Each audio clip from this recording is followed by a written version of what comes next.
Salam dan bahagia buat Bapak dan Ibu guru hebat dimanapun berada. Pada video kali ini, saya akan memaparkan mengenai koneksi antar materi modul 3.1 pengambilan keputusan berbasis nilai-nilai kebajikan sebagai pemimpin. Bersama saya, Dame Francisca Bakara SPD, CGP Angkatan 9 Kabupaten Karim.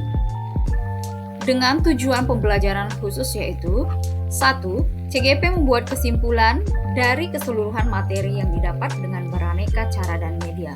2. CGP dapat melakukan refleksi bersama fasilitator untuk mengambil makna dari pengalaman belajar dan mengadakan metakognisi terhadap proses pengambilan keputusan yang telah mereka lalui dengan menggunakan pemahaman barunya untuk memperbaiki proses pengambilan keputusan yang dilakukannya. Kegiatan pemantik. Bacalah kutipan ini dan tafsirkan apa maksudnya. Mengajarkan anak menghitung itu baik, namun mengajarkan mereka apa yang berharga atau utama adalah yang terbaik. Teaching kids to count is fine, but teaching them what count is the best. Bob Talbert. Dari kutipan tersebut, apa kaitannya dengan proses pembelajaran yang sedang Anda pelajari saat ini? Berdasarkan kutipan tersebut, tersirat makna bahwa segala sesuatu harus dipelajari dari hal yang paling mendasar atau utama dalam pengambilan keputusan berbasis nilai-nilai kebajikan sebagai pemimpin. Hal yang paling mendasar yang perlu dipelajari adalah terkait dengan etika. Etika akan menjadi dasar dalam pengambilan keputusan karena bersumber dari nilai-nilai kebajikan universal. Selain nilai kebajikan, dasar dari pengambilan keputusan adalah berpihak pada murid dan harus bertanggung jawab. Sehingga saat dasar pengambilan keputusan sudah dikuasai, maka permasalahan apapun akan lebih mudah dan lebih terarah dalam menemukan solusi permasalahan dan pengambilan keputusannya. Bagaimana nilai-nilai atau prinsip-prinsip yang kita anut dalam suatu pengambilan keputusan dapat memberikan dampak pada lingkungan kita? Prinsip yang dianut dalam pengambilan keputusan diantaranya berpikir berbasis hasil akhir, peraturan, dan rasa peduli. Ketiganya disesuaikan dengan kondisi dan situasi yang terjadi. Apapun prinsip yang dianut, tetap harus bersumber dari nilai-nilai kebajikan universal sesuai dengan dasar pengambilan keputusan. Dengan mengacu pada prinsip dan nilai yang sesuai, maka kita akan mengambil keputusan yang adil, bijaksana, dan berpihak pada murid, sehingga akan memberikan dampak yang positif bagi lingkungan tempat kita berada. Sebagai pemimpin pembelajaran, kita harus senantiasa peka terhadap persoalan yang terjadi dan mampu mengatasinya dengan baik, sesuai dengan dasar pengambilan keputusan, diantaranya berpihak pada murid, bersumber pada nilai-nilai kebajikan, dan harus bertanggung jawab. Maka secara tidak langsung, kita telah memberikan contoh teladan kepada murid. Cara pengambilan keputusan yang tepat, adil, arif, dan tidak subjektif.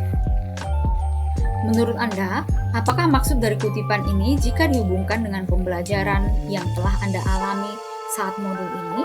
Jelaskan pendapat Anda. Menurut saya, maksud dari kutipan tersebut adalah setiap permasalahan yang kita alami, baik dilema etika maupun rujukan moral, dapat diputuskan melalui 9 langkah pengambilan keputusan sebagai pedoman kita berperilaku etis. Sehingga keputusan yang kita ambil harus didasarkan pada nilai-nilai kebajikan universal, yaitu tanggung jawab dan berpihak pada murid. Koneksi antar materi. Bagaimana filosofi Ki Hajar Dewantara dengan Pratap Triloka memiliki kaitan dengan penerapan pengambilan keputusan sebagai seorang pemimpin?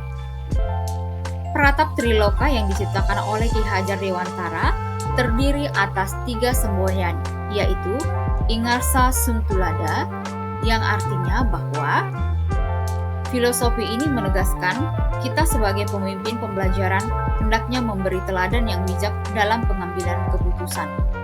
Yang kedua, Ingmadia Mangunkarso.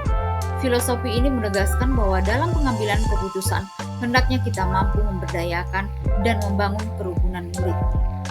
Yang ketiga, Tutwuri Handayani. Filosofi ini menegaskan bahwa kita sebagai pemimpin dalam pengambilan keputusan, maka keputusan yang kita ambil hendaknya mampu mendorong kolaborasi dan meningkatkan kinerja murid. Bagaimana nilai-nilai yang tertanam dalam diri kita berpengaruh kepada prinsip-prinsip yang kita ambil dalam pengambilan suatu keputusan. Nilai-nilai kebajikan yang sangat mempengaruhi kebijakan dalam pengambilan keputusan adalah keadilan dan tanggung jawab. Adil berarti menempatkan sesuatu sesuai dengan porsinya, sedangkan tanggung jawab berarti mampu menanggung resiko dari keputusan yang telah kita pilih. Nilai ini harus ditanamkan sejak dini dan dibudayakan dalam lingkungan sekolah, agar kelak murid kita menjadi orang yang bijak dalam pengambilan keputusan. Kaitan pengambilan keputusan dengan coaching, yaitu salah satu tujuan coaching bahwa menggali lebih dalam lagi potensi yang dimiliki oleh seorang guru.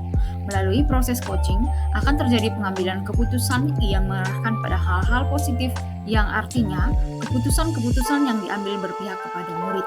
Melalui coaching, pengambilan keputusan yang diambil berasal dari potensi yang dimiliki seseorang, sehingga keputusan tersebut dapat dipertanggungjawabkan yang nantinya akan mendorong terwujudnya well-being. Bagaimana kemampuan guru dalam mengelola dan menyadari aspek sosial emosionalnya akan berpengaruh terhadap pengambilan suatu keputusan, khususnya masalah dilema etika. Guru sebagai seorang pemimpin pembelajaran harus mampu mengelola dan menyadari aspek sosial emosional agar mampu bijak dalam mengambil dan menguji keputusan. Seorang guru yang memiliki kesadaran diri yang baik akan menunjukkan integritas dan tanggung jawab dalam memutuskan masalah yang berkaitan dengan dilema etika. Guru juga harus mampu memiliki kesadaran penuh ketika menghadapi suatu dilema etika. Dengan kesadaran penuh, maka perhatian, rasa ingin tahu, dan kebaikan akan mempengaruhi keputusan guru dalam menciptakan well-being ekosistem atau kesejahteraan psikologis. Bagaimana pembahasan studi kasus yang fokus pada masalah moral atau etika kembali kepada nilai-nilai yang dianut seorang pendidik? Nilai-nilai yang dianut oleh pendidik seperti keadilan, kemanusiaan, tanggung jawab, kejujuran, dan lain-lain akan sangat mempengaruhi pendidik tersebut dalam mengambil suatu keputusan, baik yang berupa dilema etika maupun bujukan moral. Karena nilai ini akan menjadi dasar seorang pendidik dalam mempertimbangkan benturan nilai yang muncul dalam kasus dilema etika dan bujukan moral. Mana nilai yang harus dipertegas, dikuatkan, atau mungkin dikalahkan. Bagaimana pengambilan keputusan yang tepat? Tentunya berdampak pada tercapainya lingkungan yang positif, kondusif, aman, dan nyaman. Lingkungan yang positif, kondusif, aman, dan nyaman adalah lingkungan yang membangun persepsi bahwa setiap orang memiliki potensi yang berbeda-beda dan orang lain adalah mitra, bukan saingan. Tugas pendidik adalah membantu anak-anak menemukan jati diri dan mengembangkan potensinya. Persepsi tersebut akan mendorong kentalnya kolaborasi antar murid, guru, maupun orang tua. Lingkungan tersebut akan tercipta dari budaya positif. Budaya positif akan terbentuk dari kesepakatan dan sinergitas para pelaku lingkungan dalam menyepakati tindakan positif. Nah, dalam kesepakatan inilah dibutuhkan suatu keterampilan dalam pengambilan keputusan yang tepat berdasarkan nilai-nilai kebajikan. Tantangan di lingkungan saya berkaitan erat dengan perubahan paradigma dan budaya sekolah yang sudah mengakar puluhan tahun lamanya. Tantangan tersebut adalah berhubungan dengan sistem yang memaksa pengambilan keputusan yang dilakukan dengan tergesa-gesa, sehingga keputusan tersebut kurang menunjukkan keberpihakan pada murid. Tantangan berikutnya berhubungan erat dengan kurangnya komitmen bersama dalam berpartisipasi untuk mengambil keputusan dalam penyelesaian masalah dan komitmen untuk menjalankan hasil dari keputusan bersama. Tantangan di lingkungan saya berkaitan erat dengan perubahan paradigma dan budaya sekolah yang sudah mengakar puluhan tahun lamanya. Tantangan tersebut adalah berhubungan dengan sistem yang memaksa pengambilan keputusan yang dilakukan dengan tergesa-gesa, sehingga keputusan tersebut kurang menunjukkan keberpihakan pada murid.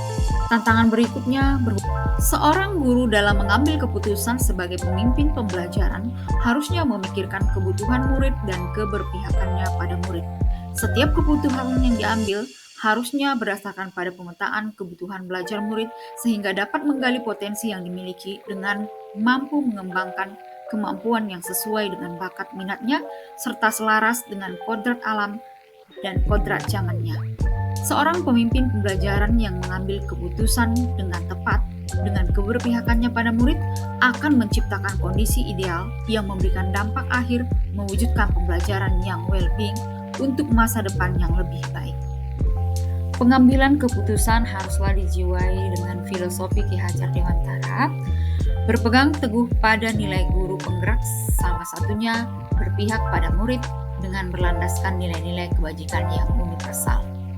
Keputusan yang diambil harus mempertimbangkan berbagai hal, termasuk masa depan murid. Pengambilan keputusan berpengaruh pada pengajaran yang memerdekakan murid karena disesuaikan dengan potensinya masing-masing.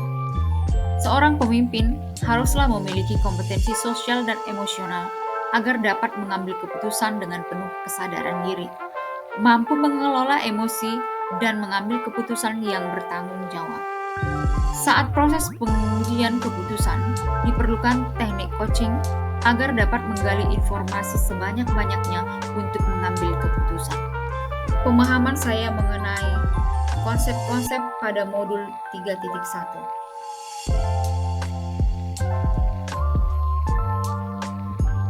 Sebelum mempelajari modul ini, saya pernah mengambil keputusan dengan situasi dilema etika.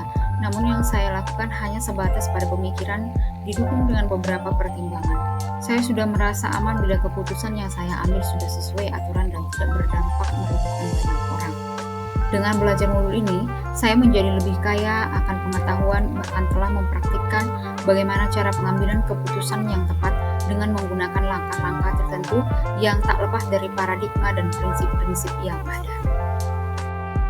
Dampak nyata yang saya rasakan adalah saya lebih mampu menganalisis kasus atau masalah yang dihadapi, termasuk dalam bujukan moral atau dilema etika, sehingga akan lebih memudahkan arah saya dalam pengambilan keputusan yang tepat sebagai seorang pemimpin pembelajaran.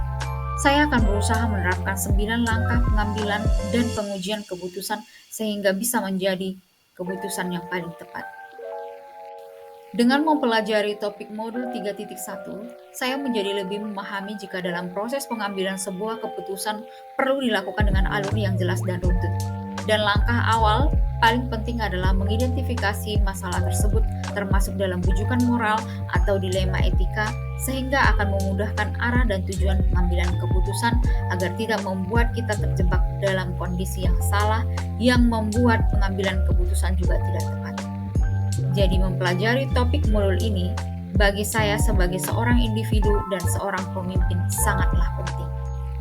Demikian pemaparan saya mengenai koneksi antar materi modul 3.1.